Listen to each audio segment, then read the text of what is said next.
So journalism has obviously always played a very large part in the election.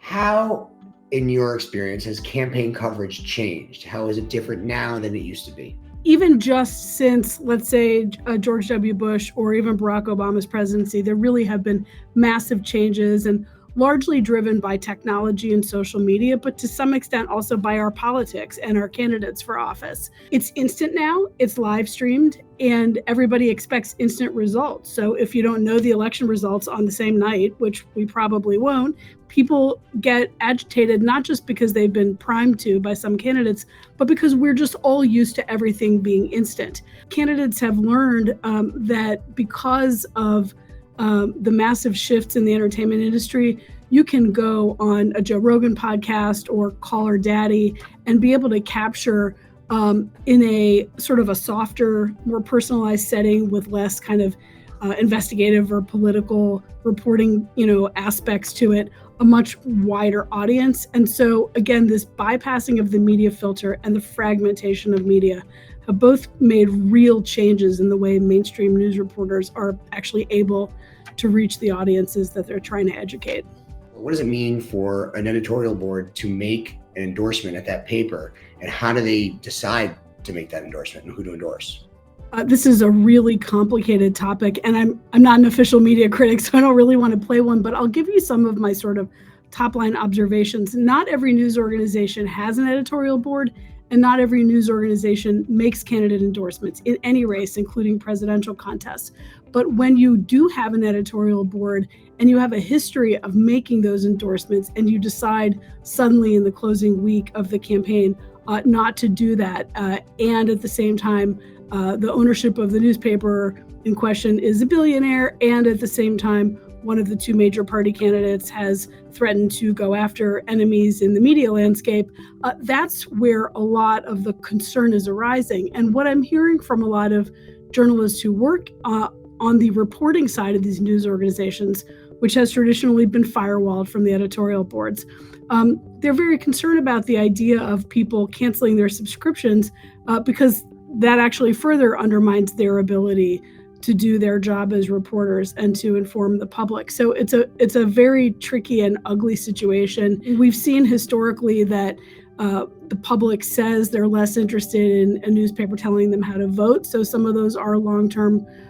trends, and some news organizations already have or may decide they want to move away from making endorsements in any races. But I think doing it at the very end of a cycle and doing it for selective races and not others is what's created a lot of the alarm here. And it has shown us kind of the dangerous part of expecting billionaires to save the troubled news industry.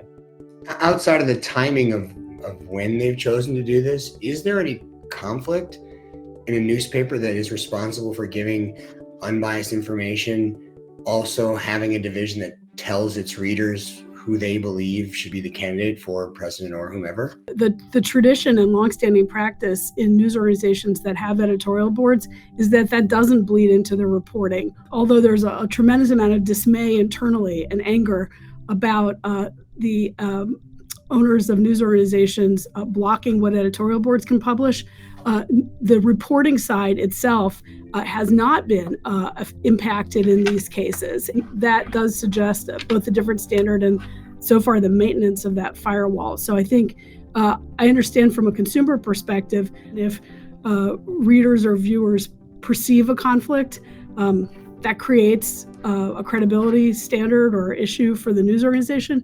But in reality, reporters at large mainstream news organizations, including these ones in question, have not been saying that their reporting has been silenced or impacted in any way. How reliable are polls anymore as an indicator who is going to win the election? And how did journalists know which ones of these polls for reporting and information in general they should rely on?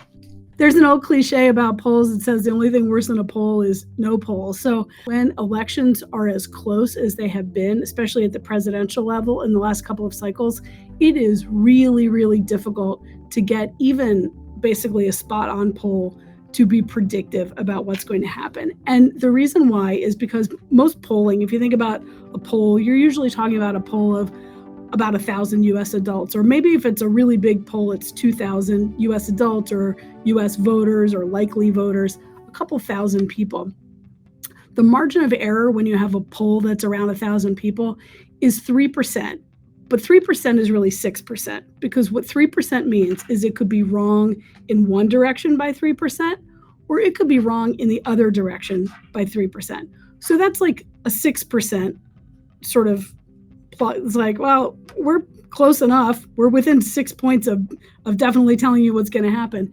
But we're looking at contests that have been won by less than 1 percentage point. And so even a poll like that, a poll can be right because it was accurate within the margin of error, and it can be wrong because those top line numbers in the end didn't tell you what actually happened, who actually won, right? And does that mean the poll's wrong?